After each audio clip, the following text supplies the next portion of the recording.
Here we are entering Hales Abbey in the British Cotswolds, passing through the north transept with the choir in front of us, immediately in front of us.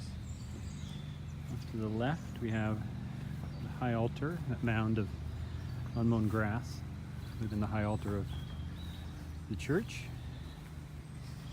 And behind it, we get a bit closer, was a shrine where they kept what was believed to be a vial of Jesus' blood taken from him when he was on the cross. Collected, I should say, while he was on the cross. A series of chapels around the east end of the church. Coming around, we have the nave, where the common people were allowed to meet. There would been a choir screen. We're standing in the choir right now. This is where the monks would have done their chanting and singing during the day and during a service. At least I believe they did chanting during service. I don't remember. We have the nave ahead of us here. Would have been very tall, made of white limestone, detailed with red paint and gold leaf.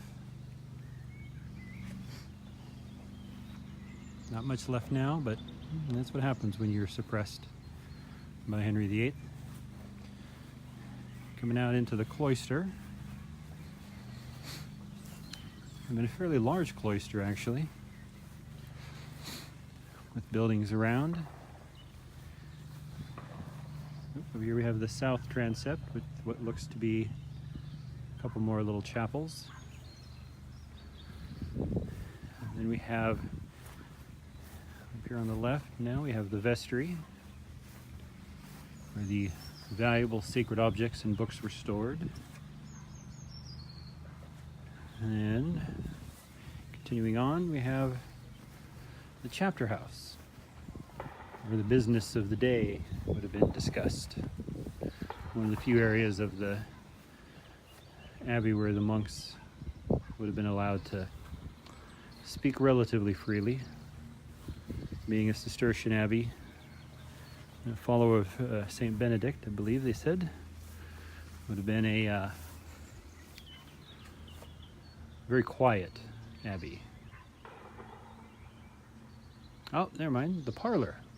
This is what we're looking at here. The chapter house was, where they would discuss the business of the day. This here is the parlor. This is where the monks were allowed to talk. Yeah, but obviously, apparently not just chit-chat. It had to be important stuff to discuss. We have the undercroft up ahead here. So called because it was underneath the dormitories of the monks. The monks would have slept above where we're standing now. And we'll get to see something you don't normally get to see. Coming up here, it is, wait for it,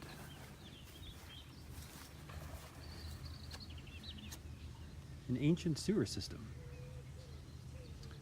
with still very slowly, admittedly, but very running water. The nice part about this is that the toilets would probably have not smelled too horribly bad. Surprisingly, it's still here, 800 years after it was originally built. Approximately 800 years after it was originally built. Continues on underneath the undercroft. Got a grate here where it travels, continues to go ahead. And if you listen carefully, let's see if we can get close enough you can hear. The water's still flowing. Good. Still working to this day.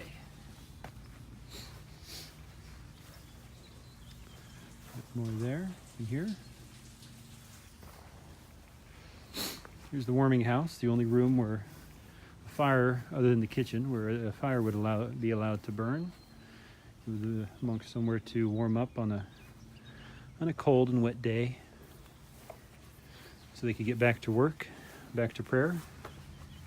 Coming back out into the cloister, continuing along the cloister walk, we have on the left the laver, which is where running water piped from the hills would have flowed to allow the monks to wash their hands and feet and face, and to wash before every meal, which would be had in here,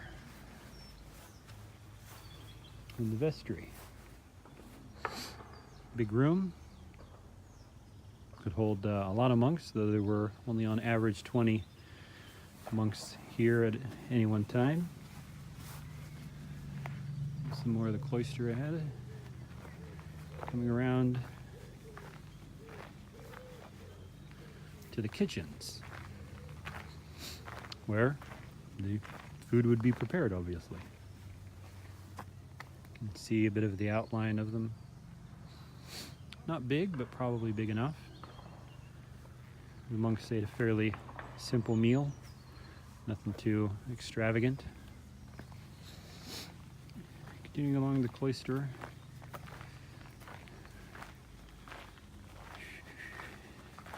to the next section. This here's where the abbot would have lived and done his business, where the lay people, or the laymen, not quite monks, but worked for the abbey. Their room and board would live in this area.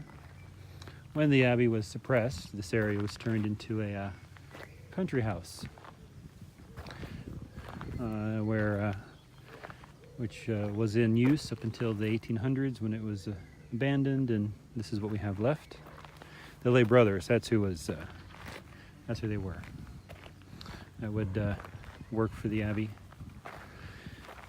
doing the things that needed to be done that the monks were maybe not able to do due to other time constraints. And continuing along the cloister to the west end of the nave we're entering now.